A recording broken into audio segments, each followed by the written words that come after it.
Vadodara news આપનું સ્વાગત કરે છે। વાઘોડિયા રોડ નજીક ઉકાજીનું વાડિયા વિસ્તારમાં રહેતા રોહિત વસાવા, જેઓ આમલેટની લારી ચલાવતા હતા, દ્વારા અંદાજે 3 થી 4 દિવસ અગાઉ રામેશ્વરા નજીક મુખ્ય નર્મદા કેનાલમાં કૂદકો માર્યો હોવાની ઘટના સામે આવી હતી। આ ઘટનાને અનુસંધાને આજે હાલોલ વિસ્તારમાં મુખ્ય નર્મદા કેનાલના દરવાજા નજીકથી રોહિત વસાવાનો મૃતદેહ મળી આવ્યો હતો। ઘટનાની જાણ થતાં જ પરિવારજનો દ્વારા 112 ઇમરજન્સી ટીમ તથા હાલોલ ફાયર કંટ્રોલ રૂમને જાણ કરવામાં આવી હતી।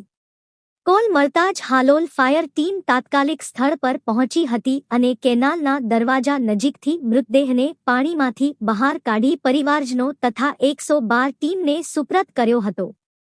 ત્યારબાદ હાલોલ પોલીસ પણ ઘટના સ્થળે પહોંચી વધુ તપાસ હાથ ધરી છે। વન ડે વડોદરા ન્યૂઝ નમસ્કાર।